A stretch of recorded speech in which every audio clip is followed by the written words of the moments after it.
Hi, everybody. It's Professor Malat. As you can see from the calendar behind me, I'm recording this in April. I will be doing a little bit of traveling in the beginning of the semester, so I wanted to make sure that I had all of these materials recorded and posted for you so that I don't have to worry about things while I'm traveling. It's one of the perks for teaching online during the summertime. I'm free to travel, but I just have to make sure that I have the course set up in such a way that students will be able to essentially direct themselves through it. So one of the things that I am wanting to do here in this unit overview is to introduce you to this concept of literacy, right? Many of the readings that you're going to be encountering during this term have been taken from a textbook that I used to make students purchase, but seeing that about 80% of those readings can actually be found online for free, I thought there's really no purpose to make students purchase a textbook that chances are pretty good that you're not going to be reading it. I don't want to assume the worst of you, but I've known in past experiences that many students tend to not do the readings. And so hopefully, making you save a bit of money.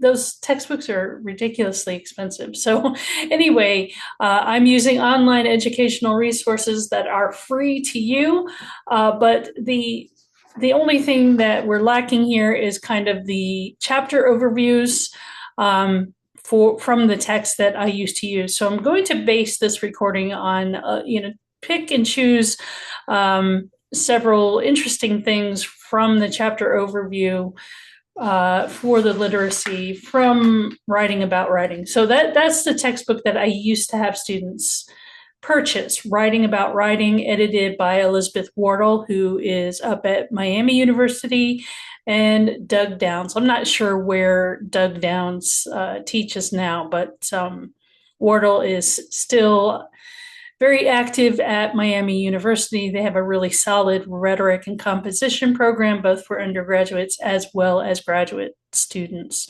So one of the things that Wardle and Downs kind of introduce students to, and this is similar to like learning objectives and learning outcomes, they have these things that are called threshold concepts. So for this literacy narrative unit, I am basing it along that concept of the threshold concept that they introduce in their textbook in chapter 5, which is writing is impacted by identities and prior experiences. So over the course of the next few weeks here, we are going to be talking about literacy,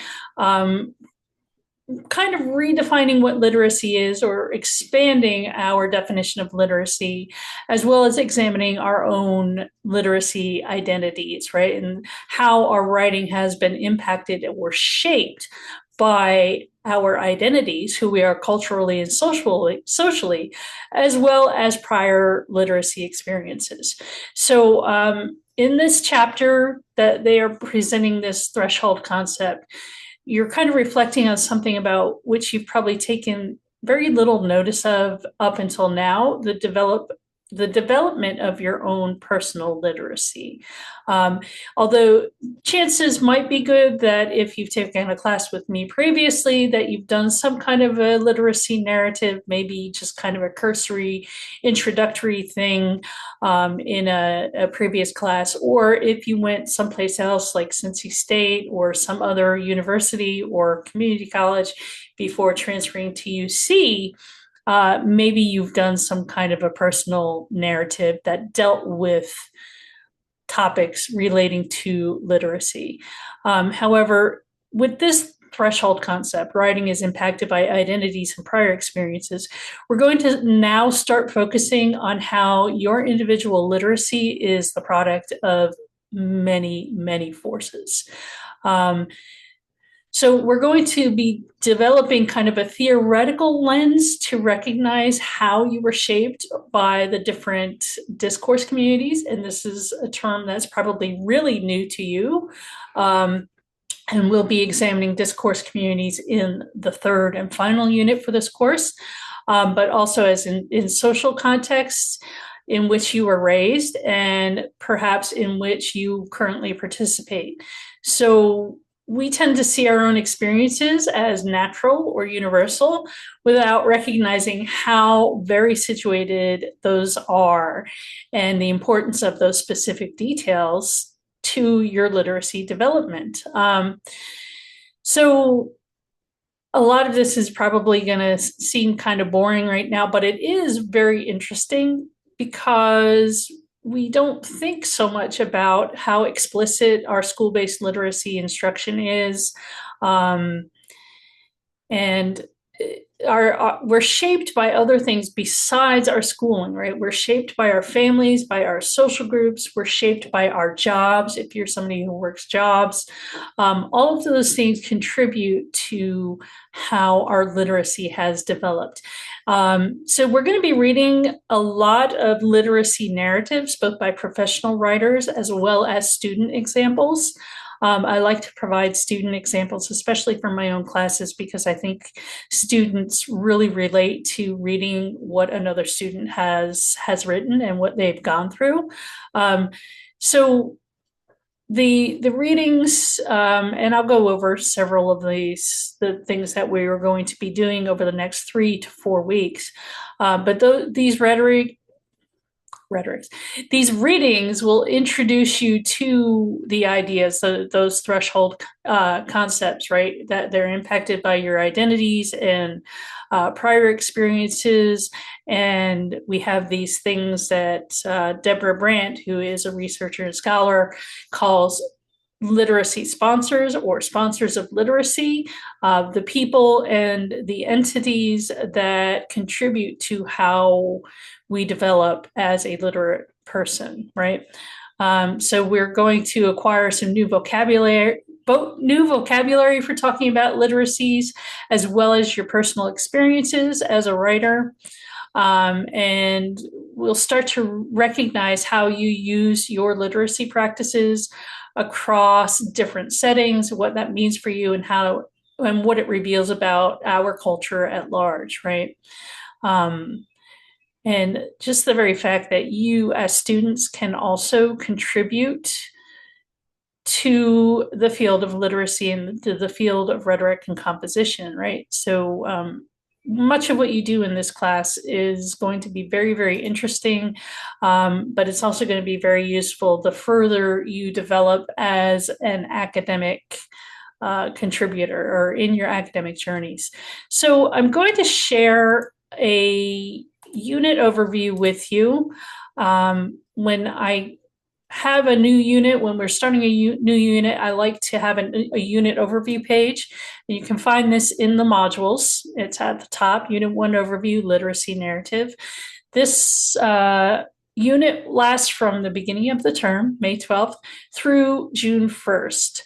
So here we have just like a broad overview of what we're trying to do. The unit will culminate in a 5 to 6 page personal I'm having trouble today. A literacy narrative paper.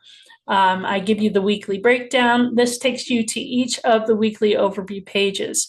Week 4, I want you to notice here, even though it says introduction to genre, week 4 is kind of a bridge week. You will have that week to complete your literacy narrative essay revision, which will be due on June 8th, but we're also going to get a jump start with the introduction to genre unit. So we're kind of a dual purpose week in week 4. The first 3 weeks will solely be focused on literacy narrative, and then we'll kind of switch gears. Since you will be working on revisions, you don't have to incorporate anything new. You're just polishing your final product. By the end of the literacy narrative unit, you'll be able to fulfill 3 of the course learning outcomes. Outcome 3, outcome 4, and outcome 5. You can read those here. And then I'd like to provide the checklist of all the assignments that are expected of you in the unit. That way you can see, it just gives you a nice bird's eye view of what we will be doing over the next 3 to 4 weeks. So you see we have a few discussions. This discussion, navigating genres, is really in the following unit, but it's included in week 4. But you'll see a couple of discussions. We have a short write, which is kind of just a brainstorming type of thing, very informal. And then we have the narrative rough draft, which will be due May 25th, so in a couple of weeks. And then we have a peer review. I'm giving you a full week to complete peer review for this first essay. I won't be doing that for the following ones, but for this full essay, you have the full week. And then you will have your revision, which will be due Sunday, June 8th. So that is the unit overview. Again, I hope to be doing, when I need to, some other overviews. If I need to do a video overview, I will do that as well. And you'll see it linked within the modules. But at least this gives you a start, and you will start to understand what we're trying to do here in this literacy narrative overview. Okay, take care, everybody, and have a great week. Bye-bye.